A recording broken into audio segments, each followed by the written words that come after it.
sustainable lifestyle tips, personal finance and green investing, climate-focused entrepreneurship stories, and advice, you're in the right place.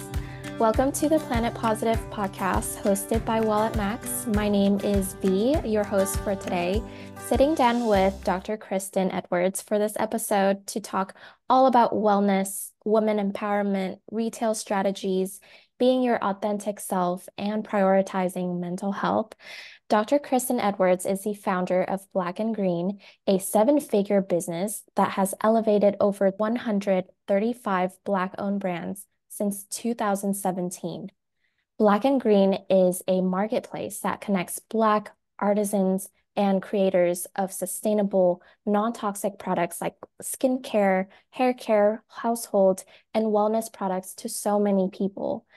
To date, they've shipped over 25,500 orders of non-toxic products in the United States. That is so incredibly impressive and so inspiring. So without further ado, let's give a warm welcome to Dr. Kristian Edwards. It is so lovely to have you on this episode today. Thank you so much for inviting me. I love to be able to talk about the work of Black and Green. So thank you so much for finding me and inviting me to share with you my mission. Yes, of course. It is our pleasure. So, can you share the story behind the original creation of Black and Green and what inspired you to bring together the Green movement and the Buy Black movement? Absolutely. So my background is in public health. I was a public health professor and I read an article that the products marketed to Black people are more toxic than the products marketed to everyone else. So I went on my own personal journey to buy more non-toxic, all-natural products. And I kind of geeked out and nerded out just a little bit. And I started reading all the studies about every single ingredient, looking at what ingredients were banned in other countries. And I got really, really, really anal about the ingredients in the products that I was using. In this journey, I shared it with my friends and family, like, you guys shouldn't use this stuff. You shouldn't use this stuff. And so I was like really trying to stay on top of it. They were complaining to me and said, Kristen, we don't have a background in health. We are not going to read all the ingredients and do all that work. Make it easier for us. We create a marketplace where we can get all natural products. And I was like, okay. So I was thinking about that idea or thinking about that challenge. And I read the book Our Black Year by Maggie Anderson. And she talked about the economic power if you purchase Black product for, if you purchase Black products. So it's a story of how her family decided to purchase Black and spend their money on Black and be very intentional about that and kind of the economic power they had in by making that choice and making that decision that I was motivated. I said, oh, okay, I want all natural, non-toxic products that are also Black women owned. And I heard this critique, this complaint from my friends and family that sending them lists of ingredients is going to be too hard. They wanted products. So I said, oh, I can start Black and Green. It would be a one-stop shop to find all natural, Black women-owned products that are not toxic, that are all natural, and that are sustainably made. I love that. Thank you for that amazing story. I always love hearing about how entrepreneurs, their origin story, and the best entrepreneur stories always revolve around, relationships that they've curated and the support and community that they've had to empower them to just go for it and building a business that impacts so many lives. So that was so wonderful. Thank you. So, how do you go about curating the 500 SKUs of high quality, non-toxic care products? And what kind of criteria are you using to ensure these products meet your standards? We have hair products, skin care, body care. Our vision is that any product that you could use on your skin or your body that could introduce some toxins to you, whether it's a candle or a laundry detergent, that we want to try to help give you access to all natural, non-toxic products. We have a system. We have a process. We have certain ingredients that we banned. So we created a list called the Toxic 20. There are 20 ingredients that we banned. But in addition to that, we use the environmental working group to look at their skin deep. We get a toxicity score for every single product that we have on Black and Green. And in that toxicity score, we try to make sure that we are not using products that are made with ingredients that are linked to toxicity. And the beauty about the environmental working group is as new research comes out, the scores change and the information is updated. And that way we can stay right on the pulse of new technology and new data and new research as it's coming out. We have a very long process to get on Black and Green. But when it first started, it was products that I was loving. So I made a list of things that I liked, that I tried, that worked, and I kind of started there. Now, as Black and Green has grown, we have applications where people can apply in and they kind of submit the toxicity scores, submit their ingredients. We try the products, we sample them to see how well they work, and we see how well they work over time and how long does it sit on the shelf and stay good. And so we kind of have a very intense process of ensuring that our products are all natural. I know that as a consumer, we don't always have the time to just sit down and do research on every single brand that we purchase from. So being able to have a marketplace like yours where you have already vetted these brands and you try them out on yourself. So we definitely prefer that as a consumer. I think just saving time is one thing that I love about Black and Green, and also the trust that you curate within your audience and customer size. That's really important. So, given the emphasis on the non-toxic products that you have, how are you currently educating your customers about, the importance of using these products and promoting more informed choices within your customer size? That's a very good question because a part of my core belief is that when people know better, they do better. Oftentimes, people weren't looking at ingredients because they didn't understand what they needed to. I think that we try to share with our audience that they need to care about it and they trust us to kind of help them in that decision making process. We use a couple of different techniques to try to educate our audience. We have a blog that's really full of a lot of information to help educate our customers and kind of what they need to be doing. We have a podcast, we have our social media, and we kind of use these three techniques to try to educate our customers as much as possible. I love that. And social media is such a really good tool that a lot of brands are using nowadays, not to just sell their products, not to market, but to also educate. Social media is such a powerful tool that way. Seeing brands use that to really not only elevate their own brands, but to push more information and to educate and really help their customers make these informed choices. And I definitely believe that, like with money, you have it, money doesn't buy you happiness, of course, but it can definitely make a huge impact on our society.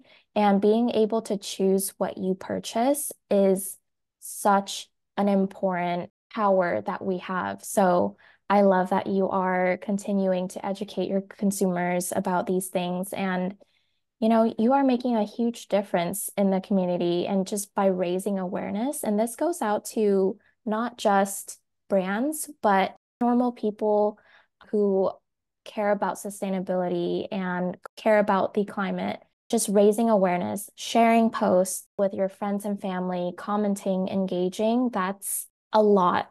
You are doing a lot already. You don't have to necessarily buy from small brands, but just by engaging on social media and commenting, putting in your thoughts, that is already a lot. And we do need to continue conversation when it comes to climate action. Absolutely.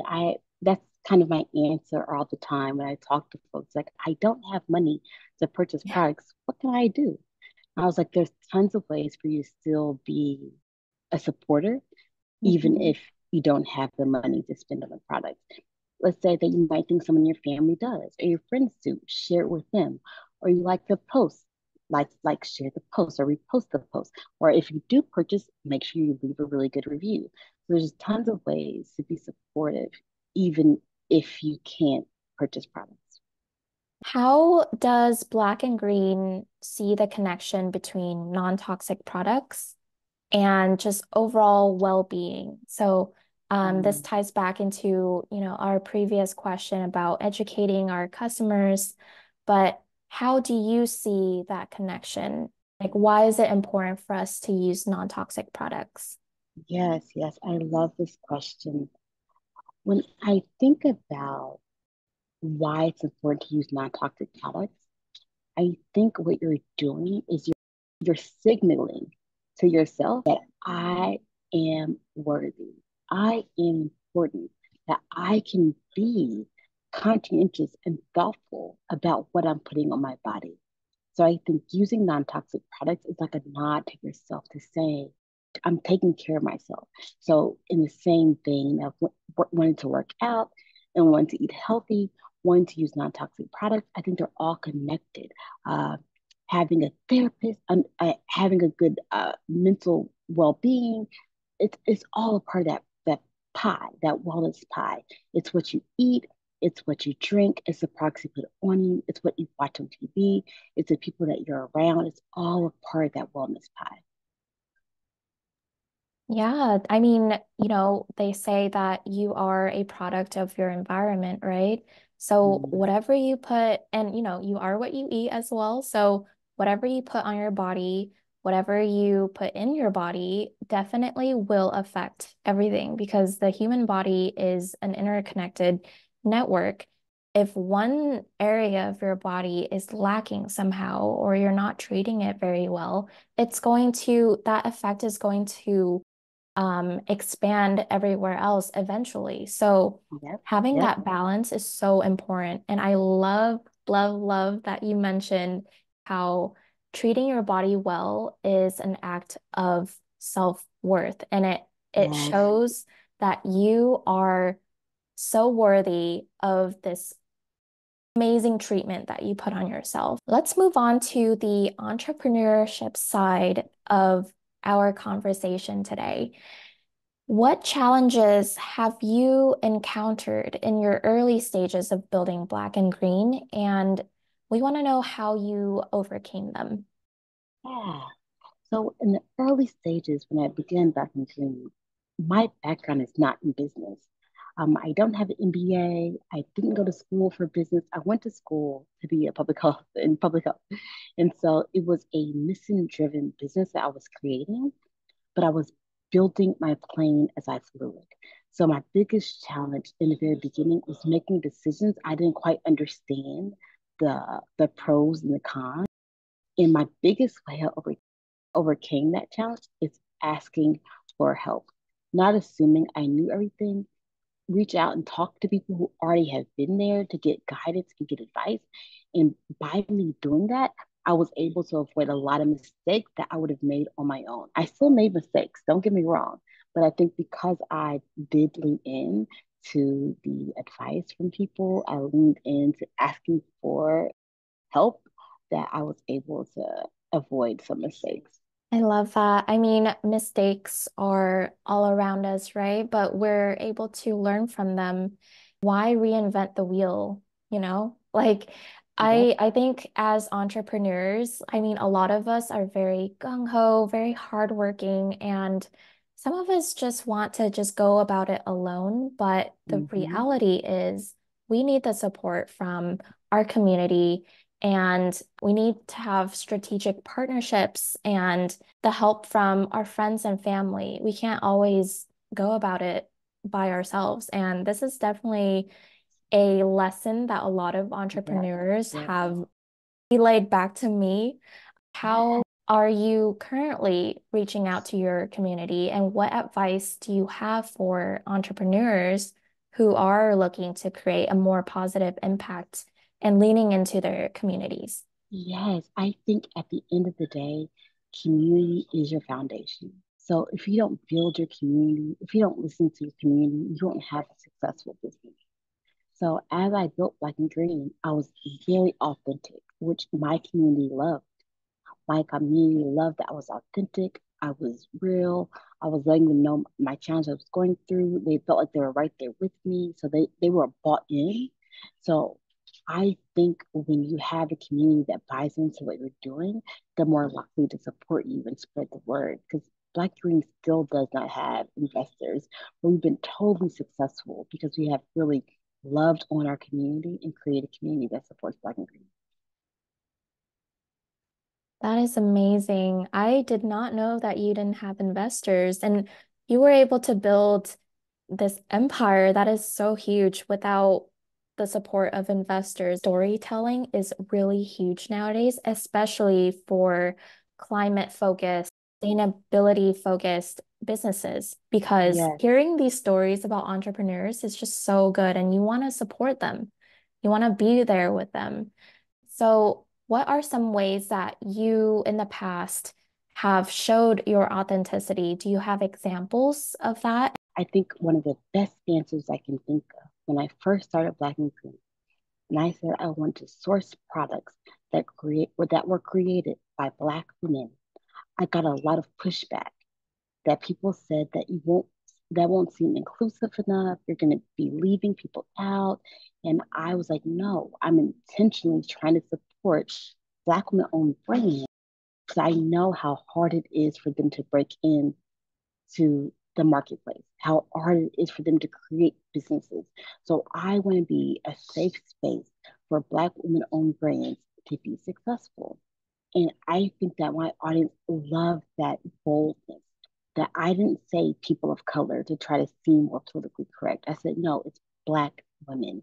And I think that was a one key way I started off being authentic, that I wasn't trying to seem like something else. It's like the idea that when you try to create a business that's good for everybody, it's good for nobody. But by being very targeted, then it talks specifically to them. And I always hear people say, like when it comes to marketing, at least, is you have to make sure that your products appeal to a very specific targeted group of people and to niche down.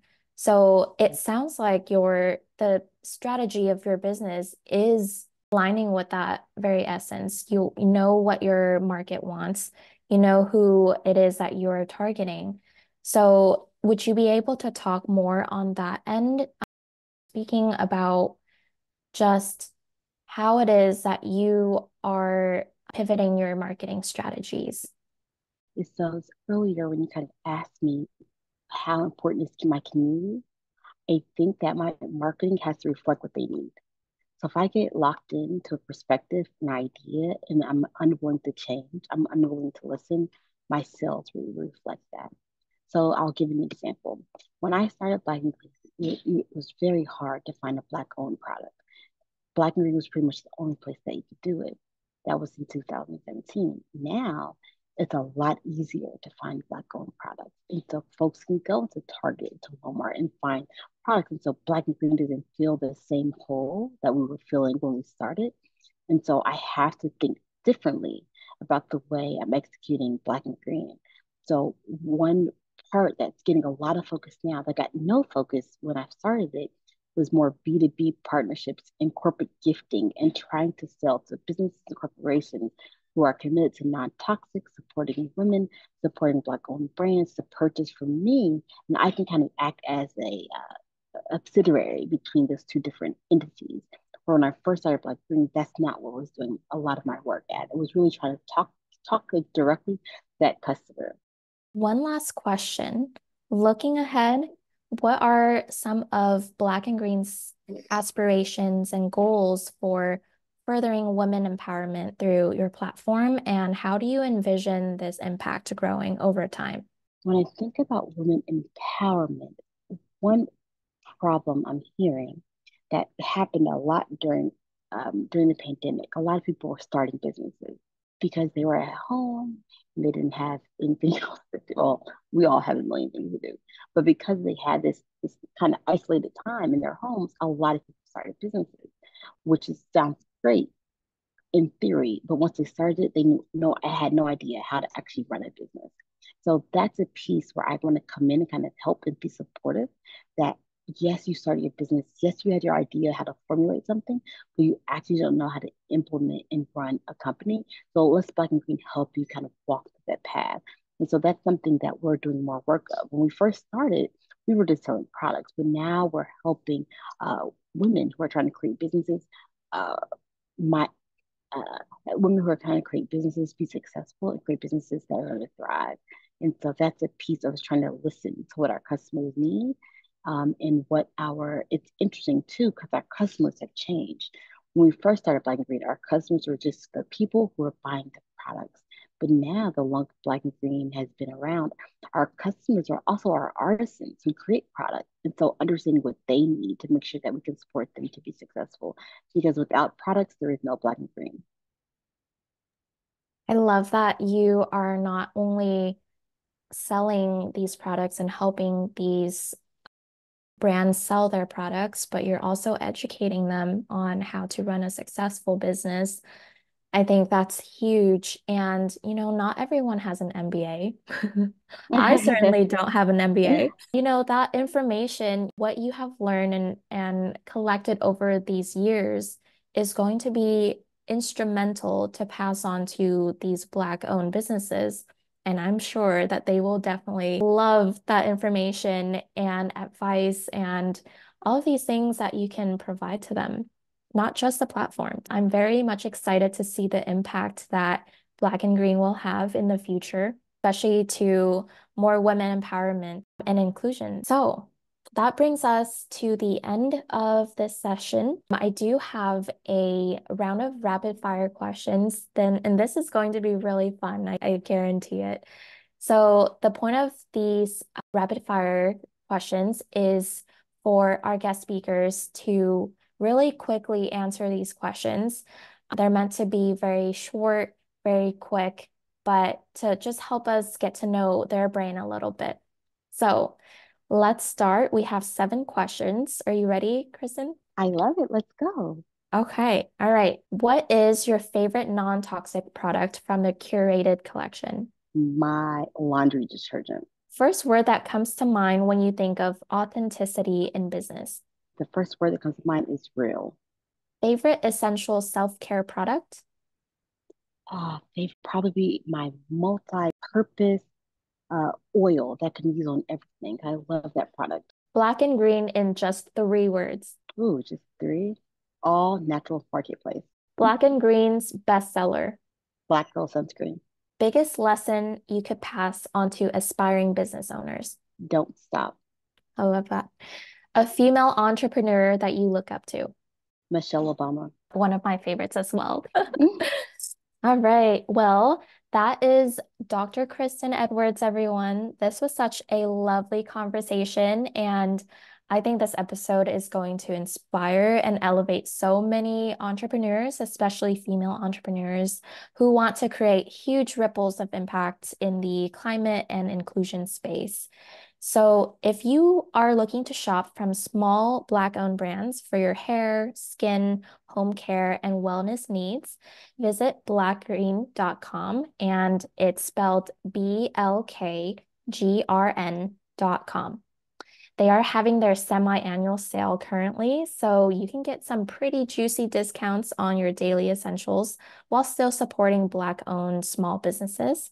All I have to say is run, don't walk.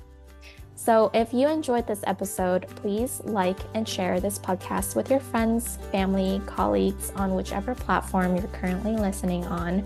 It means so much to us. We often bring on business leaders and activists like Dr. Kristian Edwards onto this show, so the more exposure we get, the more impact and support we can provide to our guests and their incredible work. And with that, we'll see you in our next episode. Bye.